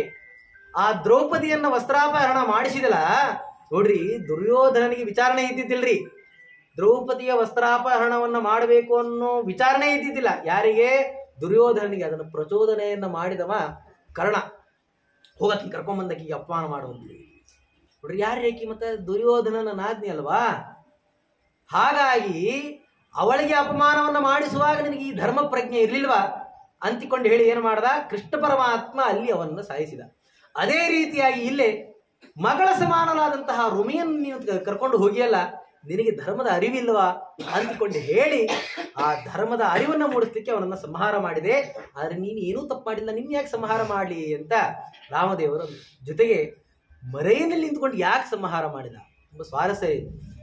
ಒಂದು ವೇಳೆ ವಾಲಿಯನ್ನ ಮರೆಯಲ್ಲಿ ನಿಂತು ಕೊಂದದ್ದಿಲ್ಲ ಅಂತಂದ್ರ ಅವನ ಸಂಹಾರಣೆ ಆಗ್ತಿರ್ಲಿಲ್ರಿ. ಯಾಕೆ ಅಂತಂದ್ರ ವಾಲಿಗೆ ರಾಮದೇವರ ಮಹಾತ್ಮ ಜ್ಞಾನ ಅದರಿ. ರಾಮದೇವರ ಪರಾಕ್ರಮ ಎಂಥದ್ದು ಅಂತ ಅನ್ನೋದು ಗೊತ್ತದ. ಒಂದು ವೇಳೆ ಏನಾದರೂ ಎದುರಿಗೆ ನಿಂತು ನಾನು ವಾಲಿಯನ್ನು ಸಂಹಾರ ಮಾಡಲಿಕ್ಕೆ ನಿಂತು ಬಿಟ್ಟೆ ಅಂತಂದ್ರೆ ಅವ ಶರಣಾಗತನಾಗಿ ಬಿಡ್ತಿದ್ದ. ಯಾರು? ವಾಲಿ. ತಪ್ಪಾಯ್ತು, ನನ್ನ ಕ್ಷಮಾ ಮಾಡು ಅಂತಿಕೊಂಡು ಹೇಳಿ. ಆವಾಗ ಅವನನ್ನು ಸಂಹಾರ ಮಾಡಲಿಕ್ಕೆ ಬರ್ತಿರ್ಲಿಲ್ಲ. ಯಾಕೆ ಅಂತಂದ್ರೆ ಯಾರು ಶರಣಾಗತರಾಗಿ ನನ್ನ ಹತ್ರ ಬಂದು ಬಿಡ್ತಾರೋ ಅವ್ರನ್ನ ನಾನು ಸಂಹಾರ ಮಾಡೋದಿಲ್ಲ, ಇದು ನನ್ನ ಸಂಕಲ್ಪ. ಆದ್ದರಿಂದ ಶರಣಾಗತನಾಗಿ ಬಂದವನನ್ನ ಸಂಹಾರ ಮಾಡ್ಲಿಕ್ಕೆ ಆಗೋದಿಲ್ಲ. ಆದರೆ ಇವನು ಶರಣಾಗತನಾಗದಂತೆ ನೋಡಿಕೊಂಡು ಸಂಹಾರ ಮಾಡಬೇಕಾಗಿತ್ತು. ಆದ್ದರಿಂದ ಮರೆಯಲ್ಲಿ ನಿಂತು ಕೊಂದೆ. ಇದರ ಜೊತೆಗೆ ಇನ್ನೊಂದದರಿ ಭಾರಿ ಸ್ವಾರಸ್ಯ. ಏನು ಅಂತಂದ್ರೆ ವಾಲಿಯ ಸಂಹಾರ ಆಗಿದ್ದಿಲ್ಲ ಅಂತಂದ್ರ ರಾವಣನ ಸಂಹಾರನೇ ಆಗ್ತಿರ್ಲಿಲ್ಲ ಅಂತಂತ. ನೋಡ್ರಿ, ಆಶ್ಚರ್ಯ ಅಂತಂದ್ರೆ ವಾಲಿಯ ಪರಾಕ್ರಮ ಎಂಥದ್ದಿರ್ಬೇಕು. ಸುಮ್ಮನೆ ಹಂಗ ಒಂದು ಹೇಳ್ತೀನಿ. ವಾಲಿ ಎಷ್ಟು ಪರಾಕ್ರಮವನ್ನು ಹೊಂದಿದ್ದ ಅಂತಂದ್ರೆ ವಾಲಿ ಬೆಳಗ್ಗೆ ಸೂರ್ಯೋದಯಕ್ಕಿಂತ ಮುಂಚೆ ವಾಕಿಂಗ್ ಹೋಗ್ತಿದ್ದಂತೆ. ಎಲ್ಲಿಂದ ಎಲ್ಲಿ ವಾಕಿಂಗ್ ಹೋಗ್ತಿದ್ದ? ನಾವೆಲ್ಲ ಆದ್ರೆ ಸ್ಟೇಷನ್ನಾಗ ಒಂದು ಪ್ಲಾಟ್ಫಾರ್ಮ್ನಾಗ ಈ ಕಡೆಯಿಂದ ಎಂಡಿಂದ ಆ ಕಡೆಯಿಂದ ಎಂಡಿಗೆ ವಾಕಿಂಗ್ ಹೋಗ್ತೀವಿ ಭಾಳ ಅಂದ್ರೆ. ವಾಲಿ ವಾಕಿಂಗ್ ಹೋಗ್ತಿದ್ದಂತ್ರಿ ಸೂರ್ಯೋದಯಕ್ಕಿಂತ ಪ್ರಾರಂಭದಲ್ಲಿ. ಎಲ್ಲಿಂದ ಎಲ್ಲಿ ವಾಕಿಂಗ್ ಹೋಗ್ತಿದ್ದ ಅಂದ್ರೆ ಪೂರ್ವ ಸಮುದ್ರದ ಆದಿಯಿಂದ ಹಿಡ್ಕೊಂಡು ಪಶ್ಚಿಮ ಸಮುದ್ರದ ಅಂತ್ಯದವರೆಗೂ, ಅಂದ್ರೆ ಇಡೀ ಭೂಮಂಡಲವನ್ನು ದಿವಸಕ್ಕೊಂದ್ಸತಿ ವಾಕಿಂಗ್ ಮಾಡ್ತಿದ್ನಂತ್ರಿ. ಅವನು ಏನು ಶ್ರಮ ಆಗ್ತಿರ್ಲಿಲ್ಲಂದ್ರೆ ಅವನು ಚಂಡಾಟ ಆಡ್ತಿದ್ದಂತ್ರಿ ವಾಲಿ. ಎದರಿಂದ ಚಂಡಾಟ ಆಡ್ತಿದ್ದ ಅಂದ್ರೆ ಪರ್ವತಗಳನ್ನೇ ಎತ್ತೆತ್ತಿ ಕ್ಯಾಚ್ ಹಿಡಿತಿದ್ದಂತೆ. ಅಷ್ಟು ಪರಾಕ್ರಮವನ್ನು ಹೊಂದಿದವನು ವಾಲಿ. ಒಂದು ಸತೆ ಸಮುದ್ರದಲ್ಲಿ ಅರ್ಘ್ಯವನ್ನ ಕೊಡ್ಲಿಕ್ಕೆ ಅಂತ ವಾಲಿ ಬಗುಶಿ ಒಳಗೆ ಹಿಂಗೆ ನೀರು ಹಾಕೊಂಡಂತ್ರಿ ಅರ್ಘ್ಯ ಬಿಡಬೇಕು ಅಂತ. ಹಾಗೆ ಅರ್ಘ್ಯವನ್ನ ಬಿಡುವಾಗ ಅವನ ಕೈಯೊಳಗ ಒಂದು 10 ತಲೆಯ ಹುಳ ಇತ್ತಂತ್ರಿ. ಇದೇನಿದು ಮಜಾ ಅದಲ್ಲ 10 ತಲೆ ಹುಳ ಅಂತ ನೋಡಿದಂತ. ಯಾರು? ರಾವಣ ವಾಲಿಯ ಬೊಗಸಿಯಲ್ಲಿ ನಿಲ್ತಾನ್ರಿ. ಅವನಿಗೆ ಹಿಂಗೆ ಹೊರದು ಬಿಟ್ಟಿದ್ದ ಅಂದ್ರೆ ರಾವಣ ಅಲ್ಲೇ ಸತ್ತು ಹೋಗ್ತಿದ್ದ. ಅವಾಗೆ ಅಷ್ಟು ಪರಾಕ್ರಮ. ಮಜಾ ಅಂತಂದ್ರೆ ಇದೇ ರಾವಣನನ್ನ ವಾಲಿ ಆಟಾಡ್ಲಿಕ್ಕೆ ಈ ಗುಬ್ಬಚ್ಚಿದು ಅಂತಿಕೊಂಡು ಹೇಳಿ ತೊಟ್ಟದ ಮೇಲೆ ಕಟ್ತಾರಲ್ರಿ, ಹಂಗ ಅಂಗದನ ತೊಟ್ಲಿನ ಮೇಲೆ ಆ ರಾವಣನನ್ನ ಕಟ್ಟಿದ್ದಂತ್ರಿ. ಆಟಾಡು ನೋಡು ಮ್ಯಾಲೆ ನೋಡ್ಕೋತ ಆ ರಾವಣನ 10 ತಲೆ ನೋಡ್ಕೋತ ಆಟಾಡುವಂತ ಅಂಗದನ ತೊಟ್ಟಲಿಗೆ ಕಟ್ಟಿದ್ದಂತ್ರಿ. ಅಷ್ಟು ಪರಾಕ್ರಮಿ ವಾಲಿ. ಅವ ಏನಾದ್ರೂ ನಾನು ಈಗ ಸಂಹಾರ ಮಾಡಿದ್ದಿಲ್ಲ ಅಂತಂದ್ರೆ ಅವೇನಂತಿದ್ದ? ರಾಮದೇವ್ರ ನಿನಗೇನು ಬೇಕು? ಸೀತಾದೇವಿ ಬೇಕು ಹೋದಿಲ್ಲ, ಹಿಂಗ ಚಿಟಿಗೆ ಹೊಡೆದ ಅಂದ್ರೆ ಸಾಕು ರಾವಣ ತಂದು ಕೊಟ್ಬಿಡ್ತಾನ. ಮುಗ್ದೇ ಹೋಯ್ತು, ಕೆಲಸ ಮುಗಿತಿತ್ತು. ರಾವಣ ಸಂಹಾರನೇ ಆಗ್ತಿರ್ಲಿಲ್ಲ. ರಾವಣನ ಸಂಹಾರ ಆಗ್ಲಿಲ್ಲ ಅಂತಂದ್ರೆ ನಾ ಅವತಾರ ಮಾಡಿದ್ದೆ ರಾವಣನ ಸಂಹಾರಕ್ಕಾಗಿ, ಆ ಕೆಲಸ ಆಗ್ತಿರ್ಲಿಲ್ಲ. ಹಾಗಾಗಿ ಅವನ ಅಧರ್ಮ ಮತ್ತು ಇನ್ನು ಮುಂದಿನ ಅನೇಕ ಪ್ರಕ್ರಿಯೆಗಳು ಇವೆಲ್ಲ ಆಗಬೇಕಾಗಿದೆ ಅಂತ ಅನ್ನುವ ಕಾರಣಕ್ಕಾಗಿ ಆ ರಾಮಚಂದ್ರ ದೇವರು ವಾಲಿಯನ್ನ ಸಂಹಾರವನ್ನು ಮಾಡಿದರು. ಸಂಹಾರವನ್ನು ಮಾಡಿದ ಮೇಲೆ ಆ ತಾರೆಗೆ ಸಮಾಧಾನವನ್ನು ಮಾಡ್ತಾರೆ. ತಾರೆಗೆ ಸಮಾಧಾನವನ್ನ, ಆ ಅಂಗದನಿಗೆ ಸಮಾಧಾನವನ್ನ, ಜೊತೆಗೆ ಸುಗ್ರೀವನಿಗೂ ದುಃಖ ಉಕ್ಕಿ ಬಂತಂತ್ರಿ. ಅಣ್ಣ ಸತ್ತು ಬಿದ್ದಾಗ ಅವನಿಗೂ ಸಮಾಧಾನವನ್ನು ಮಾಡಿ ಆ ಸುಗ್ರೀವನ ನೇತೃತ್ವದಲ್ಲಿ ವಾಲಿಯ ಎಲ್ಲ ಸಂಸ್ಕಾರಗಳನ್ನು ಮಾಡಿಸ್ತಾರಂತೆ. ಮಾಡಿಸಿದ ಮೇಲೆ ಇನ್ನೇನು ಯಾರು ಪಟ್ಟಾಭಿಷಿಕ್ತರಾಗಬೇಕು, ಸುಗ್ರೀವನೇ ಈ ಕಪಿರಾಜ್ಯದ ಪಟ್ಟಾಭಿಷಿಕ್ತರನ್ನು ಆಗಿ ಮಾಡಬೇಕು ಅಂತ ಸುಗ್ರೀವನನ್ನ ಆ ಕಿಷ್ಕಿಂಧೆಯ ಮಹಾರಾಜನನ್ನಾಗಿ ಪಟ್ಟಾಭಿಷಿಕ್ತನನ್ನಾಗಿ ರಾಮದೇವರು ಮಾಡಿದ್ರಂತೆ. ಇನ್ನೇನು ಪಟ್ಟಾಭಿಷಿಕ್ತನನ್ನಾಗಿ ಮಾಡಬೇಕು, ಆವಾಗ ವರ್ಷಾಕಾಲ ಬಂದ್ಬಿಡ್ತಂತೆ. ಈಗ ಹೆಂಗೆ ಮಳೆ ಬರ್ಲಿಕ್ಕತ್ತದಲ್ಲ ಹಂಗೆ ವರ್ಷಾಕಾಲ ಬಂದ್ಬಿಡ್ತಂತೆ. ಆವಾಗ ಸುಗ್ರೀವ ಅನ್ನಂತಿಲ್ಲ, ರಾಮದೇವರ ಒಂದು 6 ತಿಂಗಳು ನನಗೆ ಟೈಮ್ ಕೊಡು ಅನ್ನಂತ. ಯಾಕೆ ಅಂತಂದರೆ ವರ್ಷಾಕಾಲ ಚಲೋ ಮಳೆಯಾಗುವಂತಹ ಸಮಯ. ಈ ಸಮಯದಲ್ಲಿ ಸೀತಾನ್ವೇಷಣೆಯನ್ನು ಮಾಡಲಿಕ್ಕೆ ಕಪಿಗಳಿಗೆ ಕಷ್ಟ ಆಗತ್ತೆ. ಹಾಗಾಗಿ ಒಂದು ಸ್ವಲ್ಪ ಮಳೆಗಾಲ ನಿಲ್ಲುವ ತನಕ ಅವಕಾಶವನ್ನು ಕೊಡು. ಮಳೆಗಾಲ ನಿಂತ ಮೇಲೆ ನಾನೇನು ಮಾಡ್ತೇನೆ ಅಂತಂದರೆ ನಿನಗೆ ಸೀತಾನ್ವೇಷಣೆಯನ್ನು ಮಾಡಿಸಿಕೊಡ್ತೇನೆ ಅಂತ ಈ ರೀತಿಯಾಗಿ ಸುಗ್ರೀವ ರಾಮದೇವರಿಗೆ ಮಾತನ್ನು ಕೊಟ್ಟು ಪಟ್ಟಾಭಿಷಿಕ್ತನಾಗಿ ರಾಜನಾಗಿ ಆಡಳಿತ ಭಾರವನ್ನು ನಡೆಸ್ತಾ ಇದ್ದಂತೆ. ಒಂದು ಸಣ್ಣ ಪ್ರಶ್ನೆ ಅಲ್ರಿ, ಪಟ್ಟಾಭಿಷಿಕ್ತನಾಗೋ ಪುರುಸೊತ್ತಿಲ್ಲ, ಮಳೆಗಾಲ ಯಾಕೆ ಪ್ರಾರಂಭ ಆಯಿತು ಅಂತಂದರೆ ಅದಕ್ಕೆ ಕವಿ ಹೇಳ್ತಾನ್ರಿ. ಏನು ಅಂತಂದ್ರೆ ಮೇಘಗಳಿಗೆಲ್ಲ ರಾಮದೇವರ ಮೇಲೆ ಸಿಟ್ಟು ಬಂತಂತ್ರಿ. ಅದಕ್ಕೆ ಎಲ್ಲ ಮೇಘಗಳು ಒಟ್ಟಿಗೆ ಮಳೆಗಾಲದ ಮಳೆಯನ್ನು ಸುರಿಸಲಿಕ್ಕೆ ಪ್ರಾರಂಭವನ್ನು ಮಾಡಿದವು ಅಂತ ಒಬ್ಬ ಕವಿ ಹೇಳ್ತಾನೆ. ಏನು ಅಂತಂದರೆ ಅಸ್ಮಾಕಂ ರೂಪಲಕ್ಷ್ಮೀಂ ಅಸಕೃತಪಃ ಸತ್ಯಾತ್ಮಕಾಂತ್ಯ ತದಾಸ್ತಾಂ ಭರ್ತಾರಂ ನ ಸುರೇಂದ್ರಂ ಕಿಮಪಿ ನಗಣಯನ್ ವಾಲಿನಂ ದ್ರಾಗ್ಜಘಾನ ಇತ್ತಂ ಮತ್ವೈವ ವೈರಂ ಝಟಿತಿ ಘನಘಟಾಃ ರಾಘವಸ್ಯಾಹ ಬೋತ್ಥಾಂ ಆಶಾಂಶ್ಚ ರುದ್ಧ್ವ ಸ್ಥನಿತಮಹಮಿಷಾ ಸಿಂಹನಾದಾನ್ವಿತೇನು. ಆ ಮೇಘಗಳೆಲ್ಲ ವಿಚಾರ ಮಾಡಿದ್ವಂತ, ನಾವು ರಾಮದೇವರ ಕಾರ್ಯಕ್ಕೆ ಅಡ್ಡ ಮಾಡಬೇಕು ಅಂತ ನಿಂತವಂತ. ಯಾಕೆ? ಅಸ್ಮಾಕಂ ರೂಪಲಕ್ಷ್ಮೀಂ ಅಸಕೃತಪಃ ಸತ್ಯಾತ್ಮಕಾಂತ್ಯ. ಅಲ್ರಿ, ಆ ರಾಮನ ಕಾಂತಿ ಎಷ್ಟು ಕಾಂತಿ ಅದ ಅಂತಂದ್ರೆ ನಮ್ಮ ಕಾಂತಿಯನ್ನು ಮೀರಿಸುವ ಕಾಂತಿ. ರಾಮನ ಕಾಂತಿ ಅಂದ್ರೆ ಅವನಿಗೆ ನೀಲಮೇಘಶ್ಯಾಮ ಅಂತ ಕರೀತಾರ್ರಿ. ರಾಮನ ಬಣ್ಣ ಅಂತಂದ್ರೆ ಅದು ಕಪ್ಪು ಬಣ್ಣ ಅಲ್ರಿ. ಆಗ ತಾನು ಇನ್ನೇನು ಮಳಿ ಆಗಬೇಕು ಅಂತಂದಾಗ ಮೇಘಗಳ ಬಣ್ಣ ಇರ್ತದೆ ನೋಡ್ರಿ, ಆ ಬಣ್ಣಗಳ ಕಾಂತಿಯನ್ನ ಕೂಡಿದಂತಹ ರಾಮ ನಮ್ಮ ಕಾಂತಿಯನ್ನ ಮೀರಿಸ್ಲಿಕ್ಕತಾನ ಅನ್ನೋದು ಒಂದು. ಜೊತೆಗೆ ನಮ್ಮ ಒಡೆಯ ಯಾರು? ಇಂದ್ರದೇವರು. ಇಂದ್ರದೇವರ ಮಗನನ್ನು ಇವ ಸಂಹಾರ ಮಾಡ್ಯಾನ. ಯಾರು? ಇಂದ್ರದೇವರ ಮಗ ಅಂದ್ರೆ ಯಾರ್ರಿ? ವಾಲಿಯನ್ನು ಸಂಹಾರ ಮಾಡ್ಯಾನ. ಆದ್ದರಿಂದ ಇವನ ಒಂದು ಏನು ಆಸೆ ಅದ ನೋಡ್ರಿ, ಯಾವುದು? ಸೀತಾನ್ವೇಷಣೆ ಎನ್ನುವಂತಹ ಆಸೆ, ಅದನ್ನ ನಾವು ಕಟ್ಟಿ ಹಾಕಬೇಕು ಅಂತನ್ನೋ ಕಾರಣಕ್ಕೆ ಎಲ್ಲ ಮೇಘಗಳು ಒಟ್ಟಿಗೆ ಏನು ಮಾಡಿದವು ಅಂತಂದ್ರೆ ಮಳೆಯನ್ನು ಸುರಿಸಲಿಕ್ಕೆ ಪ್ರಾರಂಭವನ್ನು ಮಾಡಿದವಂತೆ. ಆವಾಗ ಜೋರಾಗಿ ಮಳೆಗಾಲ ಪ್ರಾರಂಭವಾಯಿತು. ಆವಾಗ ಸುಗ್ರೀವ, ಸ್ವಾಮಿ ಈಗಿನ್ನು ಪಟ್ಟಾಭಿಷಿಕ್ತನಾಗೇನಿ, ಮಳೆಗಾಲ ಪ್ರಾರಂಭವಾಗಿದೆ, ಆದ್ದರಿಂದ ಇನ್ನೇನು ಮಳೆಗಾಲ ಮುಗಿಲಿ, ಆಮೇಲೆ ಸೀತಾನ್ವೇಷಣೆಯನ್ನು ಪ್ರಾರಂಭವನ್ನು ಮಾಡಿಸ್ತೇನೆ ಅಂತ ಈ ರೀತಿಯಾಗಿ ರಾಮಚಂದ್ರ ದೇವರಿಗೆ ಆಶ್ವಾಸನೆಯನ್ನು ಸುಗ್ರೀವ ಕೊಟ್ಟನಂತೆ. ಆದಮೇಲೆ ರಾಮದೇವರು ಆಗಲಪ್ಪ ಅವಶ್ಯ ಆಗಲಿ ಅಂತಿಕೊಂಡು ಹೇಳಿ ಅದೇ ಋಷ್ಯಮೂಕ ಪರ್ವತದ ಮೇಲೆ ರಾಮಚಂದ್ರ ದೇವರು ಮಳೆಗಾಲ ಮುಗಿಯುವ ತನಕ ಕಾಯ್ತಾ ಇದ್ರು.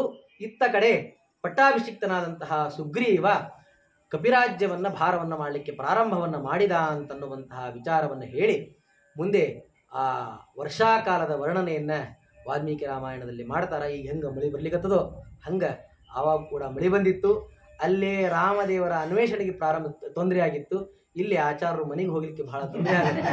ಹಾಗಾಗಿ ಈಗ ಇವತ್ತಿನ ಸುಗ್ರೀವನ ಪಟ್ಟಾಭಿಷೇಕದ ವಿಷಯಕ್ಕೆ ಇವತ್ತಿನ ಒಂದು ಕಥಾಭಾಗವನ್ನು ಮುಗಿಸಿ ನಾಳೆ ಸೀತಾನ್ವೇಷಣೆ ಮುಂದಿನ ಕಥಾಭಾಗವನ್ನೆಲ್ಲವನ್ನು ಕೂಡ ಕೇಳೋಣಂತೆ ಅಂತ ಹೇಳ್ತಾ ಯಥಾಮತಿ ಶ್ಲೋಕಾಭಿಪ್ರಾಯ ಶ್ರೀಕೃಷ್ಣಾರ್ಪಣಮಸ್ತು. ಕರೋತು ಮಮ ಕಲ್ಯಾಣಂ ಹರಿರ್ಹಯಮುಖಾವಿದಃ ಕುರುಶ್ಚ ಮಧ್ವನಾಮಾಮಿ ವರದೋಸ್ತು ನಿರಂತರಂ. ಶ್ರೀಕೃಷ್ಣಾರ್ಪಣಮಸ್ತು.